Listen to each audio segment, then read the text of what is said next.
Canada first. Let's put it this way. One, I only care about Canada. I want to put our country first. Whoa, now we're talking.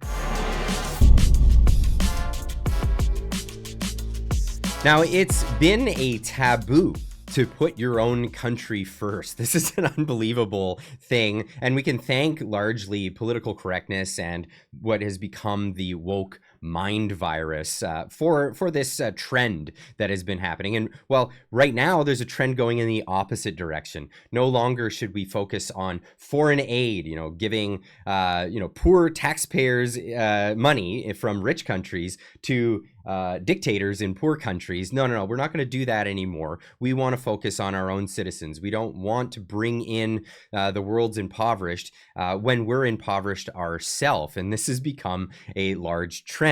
Now, Pierre was speaking to the press corps recently because of, well, because of the story of the Trump tariffs that may come into play. And if you want to see about that, go check out the video I did earlier this morning about that. I'll leave a link in the description down below. You can check out that video. But let's talk about the idea of Canada first. And this is not a novel concept, but it is a very welcome concept to a lot of people. Now, this was Pierre in that scrum with the press talking about the tariffs, but he was also asked about this. I love the response here. Check it out. What do you think about the idea of Canada striking a separate bilateral agreement with the U.S., separate from Mexico? Do you endorse that idea? Canada first. Let's put it this way. One, I only care about Canada. I want to put our country first. Two, America is responsible for over 60% of our trade. We trade more with the U.S. than we do with the rest of the world combined. I will do what is necessary to preserve and protect that relationship above all others. That's great. That's amazing. Thank you, the Counter Signal, for putting that one out there, and Mike Campbell for tweeting it out or posting on X, as we call it now. I'm still getting used to that whole concept. But like I said, it's not a novel concept to be Canada first because, well, let's go back in time all the way to the early 1990s. That's right, with Don Cherry, as he put this out there. Big thanks to Table Salt for posting this on X. What did he have to say way back then? Whether it's in sport, whether it's to do with jobs. We let people come in and take our fish, and the people are starving down there. The people come in and wreck everything on us. They come in, and it wouldn't happen if I was in Parliament. There's not a party in Canada would take you today. I've been asked by what you're talking about and what you believe. I've been asked by two. Which ones? Liberal and Conservative. And they want Don Cherry in there talking about, complaining about the immigrants. They want people that people like on TV. How could you not like me on TV if you're a Canadian? Good old boy like me. From the back benches, he'll clean up metric and more. I'll tell you, I'll straighten those guys out. I want to be in the back hollering and yelling. I'll be great. I'll be as great in politics. Can you imagine me? Imagine me going down to Newfoundland. Going down there. What would happen? I'd go down there and I'll say, look, vote me in, and I guarantee you, as I stand here, no foreign trawler would come in and touch one fish. And foreign aid, if you want to get into that, here we got people dying. Here we got people dying for want of beds, and we're giving money to the foreigners. No way. It'd be Canada first and Canada only. That's what I am, a nationalist. I'm going to start a new power, the nationalist.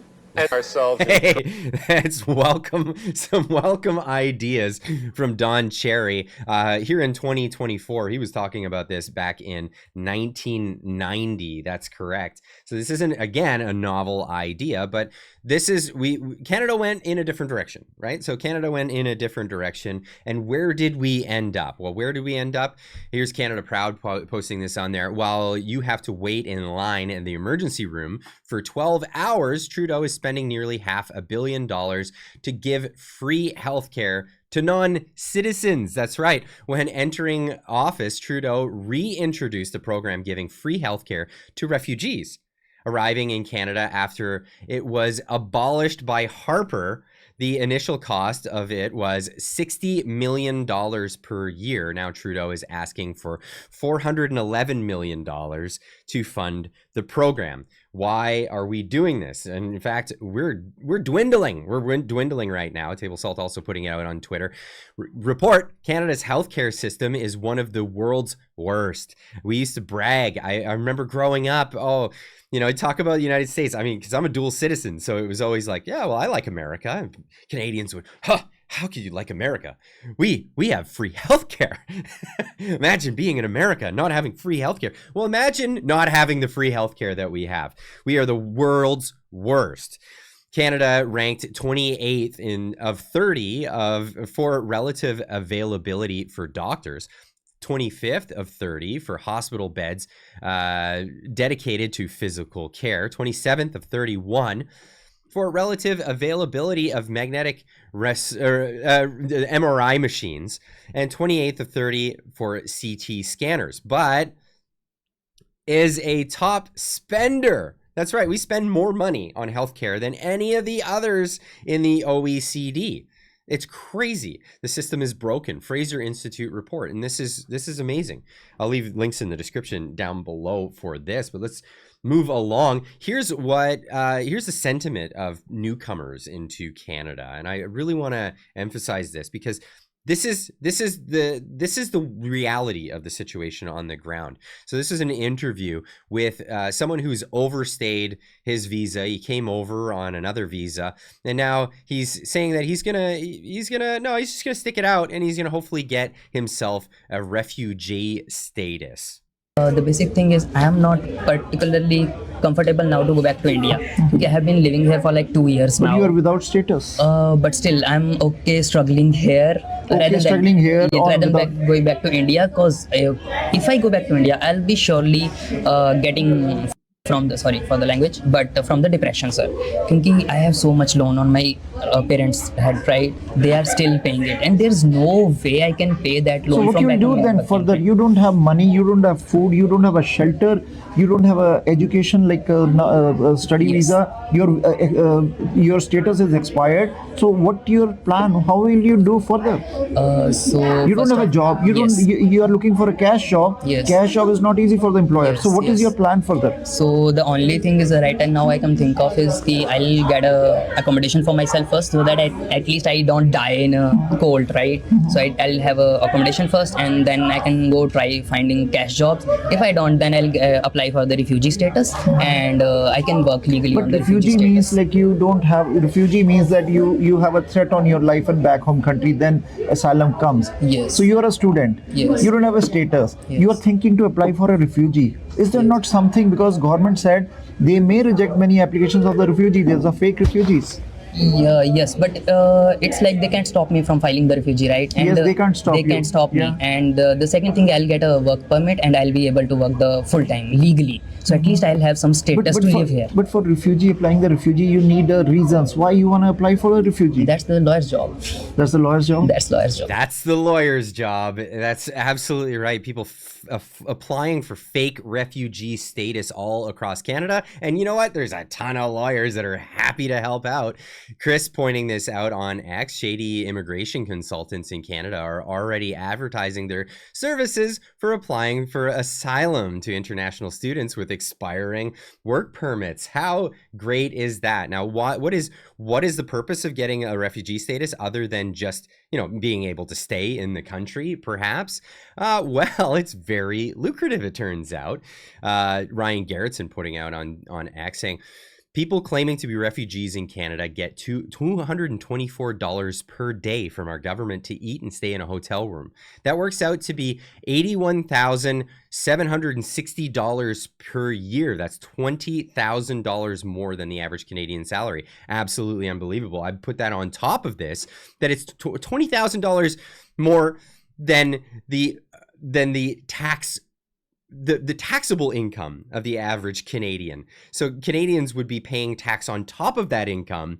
These refugees are getting this tax free. This is unreal. Now, I put this out on YouTube this morning. This was a video of Marty and myself. We were having a conversation, which we post every Thursday morning. By the way, tonight we're going to be doing a live stream version of that. It's only going to be up during the live stream.